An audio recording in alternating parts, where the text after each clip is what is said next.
In this video and the next, we're going to talk about two applications of the ethics of care to specific areas. So in Chapter 7, Held talks about care and the extension of markets. So she's talking about how care applies to economics. Chapter 10 is about care and justice in the global context. So there we are applying the ethics of care to international relations.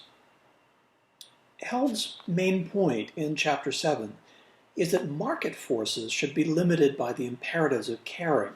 The government should be the protector, not only of legal rights, but should foster caring connections between persons. Considerations of care, such as sensitivity, empathy, responsiveness, and taking responsibility for the vulnerable members of society, should guide our approach to what's called commodification. We'll talk about what that is in a moment. These values should be put ahead of profit, that is, caring values. In areas like childcare, education, healthcare, elder care, and culture, we should recognize values that are higher than profit, like the full development of individuals in society as full human beings, and in dependency relationships like childcare and elder care. Respect for the caring aspects of these relationships should come before profit.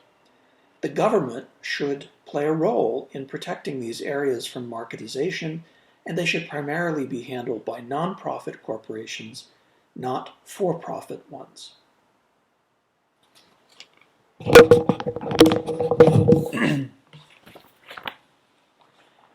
If you look at something like healthcare, we still have both for-profit and nonprofit corporations involved. But things like rising prescription drug prices,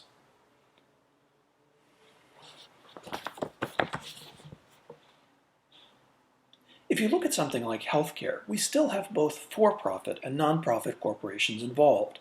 But things like rising prescription drug costs are driven by market forces that impact nonprofits as much or more as they do profit-driven hospitals and insurance companies. So the market will tend to drive nonprofit entities in healthcare out of business. The case in education is not yet so extreme. It was a huge amount of progress, historical progress, when women could enter the labor market to be paid for their work instead of just doing unpaid work of caring for their family and being dependent on fathers and husbands.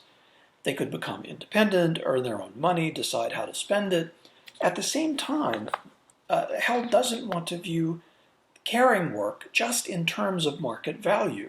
She claims that it should be valued in its own right because caring work values someone as a person. Being valued as a person and not just as an element of an economic market is something everyone needs. A person can't thrive without having someone value them in this way.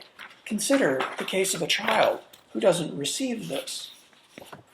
Here, Held agrees with Kant's distinction between persons and things, as we saw in the last video. But she applies it to everyone.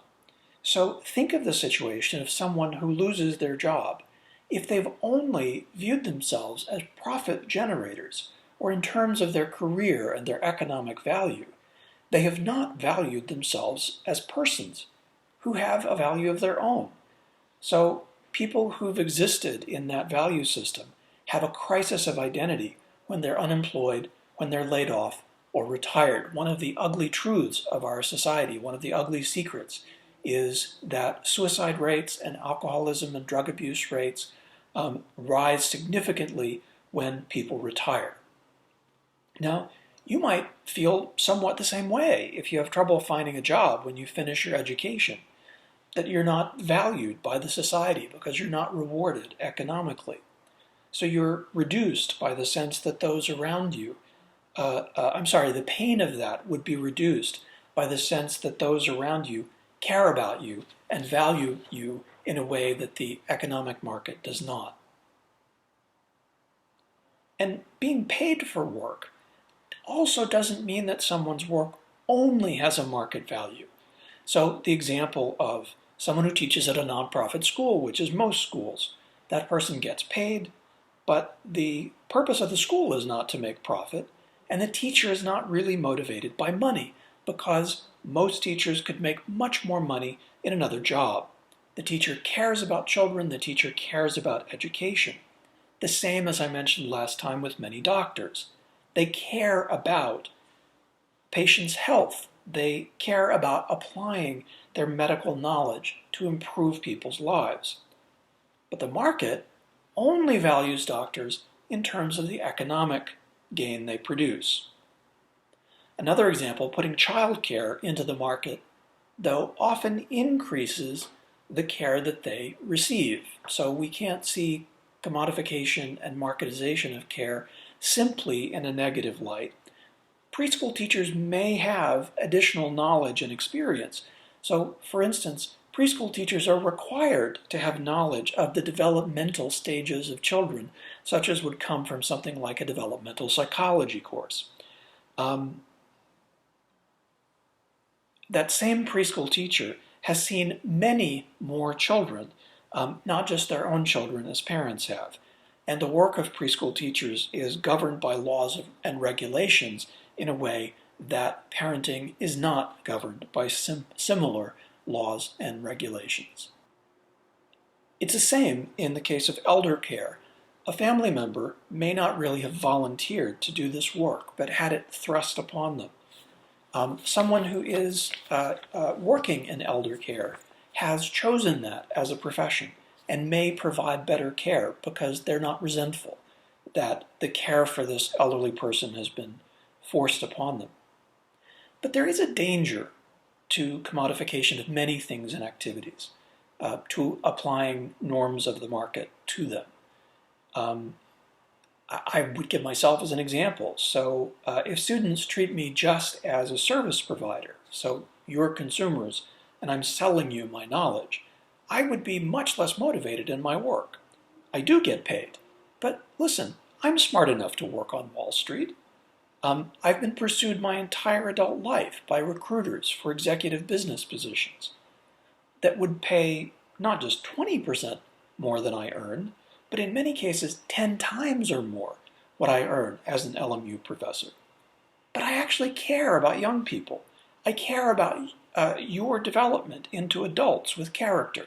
I care about communicating knowledge that is of great value to human society. And I care about increasing knowledge, the knowledge of the human race. And that's why I write articles and books and develop new courses. I'm not required to do those things, and I'm not paid extra to do those things. Similarly, the knowledge that I teach you is not necessarily going to help you make a high salary. It belongs to what we call the humanities because they develop human beings as persons, not just as tools or instruments of the economy. You're not just commodities to be traded because you generate wealth. But as universities become more corporate, and there's more pressure to generate profit and to let the profit motive drive all decisions, less liberal arts, fewer humanities, fewer other subjects that have intrinsic value in developing students as well-rounded human beings will be in the curriculum, and more technical training directly related to employment will be there. And this also tends to reduce students to profit generators when the only things we teach you are things that are useful to your career later on. We used to call schools that focused on that technical schools, and now the push from many people in the society, including the business community, is for colleges and universities only to teach the kind of skills that will help you earn more money and contribute more to the economy. And Held is essentially taking a Kantian point and extending it when she says, look, that is to reduce the human person to a generator of profit, to reduce the human person to a commodity to be traded, to say the value of a person is what they can own. And Held thinks it's dangerous to commodify everything in such a way that we have that consequence or implication. Not everything in life is economic exchange. And if you think everything in life is economic exchange, then you will make caring between people invisible. you'll fail to value it at all. And so here, consider the effects of marketization on our own society. So the way the capitalist economy in the United States operates, it tends over time to increase the gap between the rich and the poor. So here's the most dramatic example I can come up with. The average salary, the average annual salary of a CEO at an S&P 500 corporation is $14.5 million. The median U.S. worker earns less than $50,000 a year. So you can think of that in another way if you didn't follow the numbers precisely. What that means is that the average CEO of an S&P 500 corporation makes in less than 2 days what the average worker earns in an entire year. And worker salaries tend to stagnate. They remain the same over time. And as inflation progresses, that means that the salary of the average worker loses purchasing power and goes backwards economically, while executive salaries tend to increase. And that's one reason for the increasing gap between the wealthy, not just the wealthy and the poor, but the wealthy and even the upper middle class, who are much less poor. But even there, our economic system produces winners and losers. Another point to consider is that the stagnation in salaries hits women harder because they are disproportionately represented among lower wage workers. Overall, women are only paid 83 cents for every dollar that men earn. And that discrepancy hits minority populations even harder.